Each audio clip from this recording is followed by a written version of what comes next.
الحمدللہ الذی کفا وسلام علی عباد الذین اصطفی اما بعد اعوذ باللہ من الشیطان الرجیم بسم اللہ الرحمن الرحیم لقد من اللہ علی المؤمنین اذ بعث فیہم رسولا صدق اللہ مولانا العظیم۔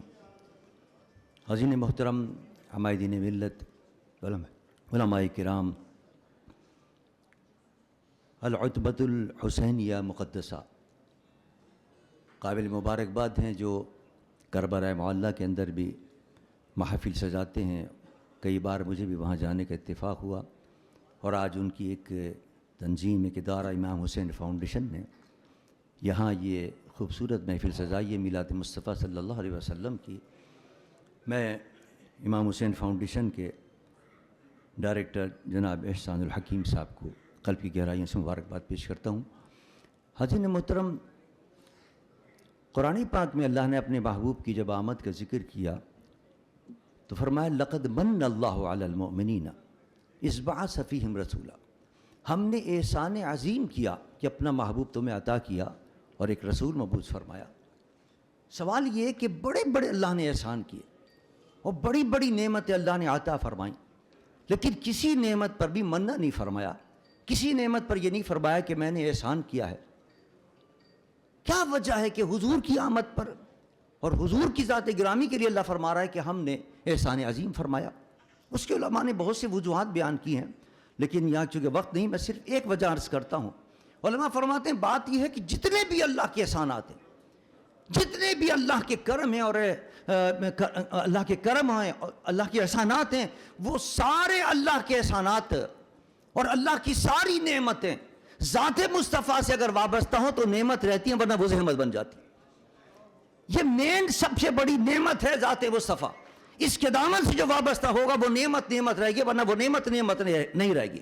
آپ دیکھیے، اولاد دیکھ لیجیے، اولاد اللہ کی بڑی نعمت ہے، لیکن اگر ذات مصطفیٰ سے وابستہ نہ کریں اس کو، اس کی تربیت صحیح نہ کریں، نماز کی طرف اس کو نہ لائیں، تو یہی اولاد آپ کے لیے جہنم بن جائے گی، جہنم میں لے جانے کا باعث ہوگی۔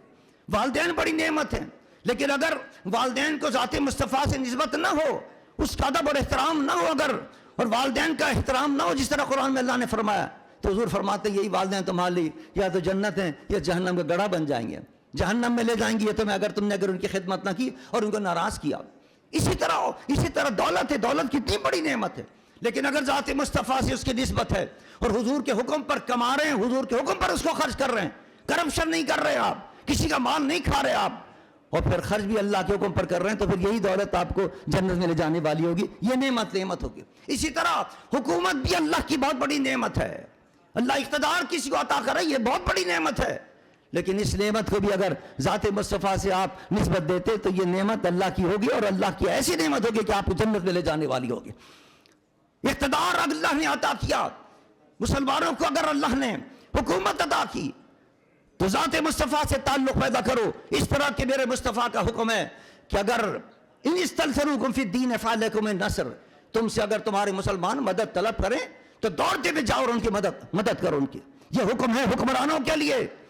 لیکن ہائے افسوس، آج غزہ کے مسلمانوں پر ظلم ہو رہا ہے، مارا جا رہا ہے، قتل کیا جا رہا ہے، 41,000 سے زیادہ جام شہادت نوش کر چکے ہیں، لیکن صرف چند ملکوں کے علاوہ تمام عالم اسلام کے جتنے حکمراں ہیں وہ خاموش تماشائی بنے بیٹھے ہوئے ہیں۔ کیا اللہ کے جواب نہیں دیں گے وہ؟ کیا یہ ان کا اقتدار اور ان کی حکومت ان کے لیے جہنم میں لے جانے والی ہوگی؟ حالانکہ یہ تو جنت میں لے جانے والا اقتدار تھا، لیکن افسوس کسی کو عقل نہیں ہے، ڈر رہے ہیں، خوف زدہ ہو رہے ہیں، امریکہ کے نام سے ڈر رہے ہیں۔ حالانکہ قرآن میں اللہ فرماتا ہے کہ جو استقامت اختیار کرتے ہیں تتنزل علیہم الملائکۃ الا تخافوا ولا تحزنوا، ان کے دل سے خوف نکل جاتا ہے۔ آج غزہ کے اندر دیکھیے کیسا خوف نکل گیا ہے، 41,000 جام شہادت نوش کرنے کے باوجود چھوٹے چھوٹے بچوں کا جب انٹرویو آتا ہے وہ کہتے ہیں ہم نے قربانی دی ہے، اللہ کے لیے قربانی دی ہے، شہادت کا مرتبہ پایا، یہ بڑا مرتبہ ہے، اللہ کسی کو عطا کرتا ہے۔ حالیہ کی جب شہادت ہوئی اور میں نے ملی یکجہتی کونسل کی طرف سے، جمعیت کی طرف سے ان کو تعزیت کی، تو انہوں نے کہا یہ تو اللہ نے بڑا انعام دیا ہے۔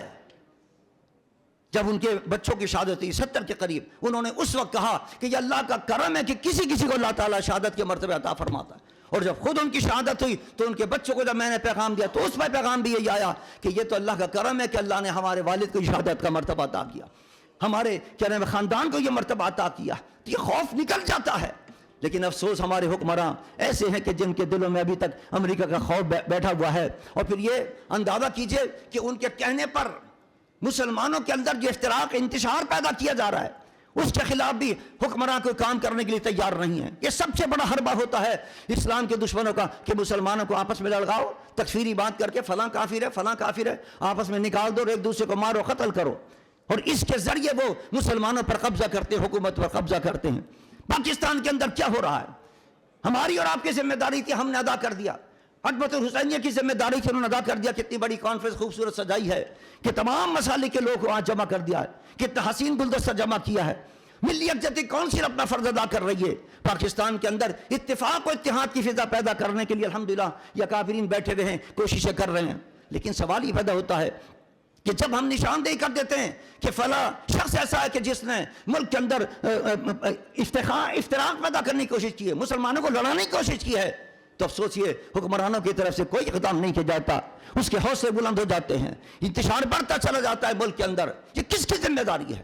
یہ ہے کہ اگر ہم ذات مصطفیٰ سے اب اقتدار کا تعلق کریں، حکومت کا تعلق کریں، تو یہ اقتدار آپ کو جنت میں لے کے جائے گا، ورنہ قیامت کے دن جواب دینا ہوگا آپ کو کہ کیوں انتشار پھیلا رہے تھے ملک کے اندر لوگ، اور آپ نے کیوں نہیں روکا ان کو ابھی تک۔ ہم اپنا فرض ادا کر رہے ہیں اور انشاءاللہ ادا کرتے رہیں گے۔ میں پھر مبارکباد دیتا ہوں ان کو، اپنے کیا نام ہے علامت الحسنیہ کو، کہ جنہوں نے یہ خوبصورت محفل سجائی ہے۔ اللہ تعالیٰ ان کی اس کوشش کو اپنی بارگاہ میں قبول فرمائے۔ وما علینا الا البلاغ۔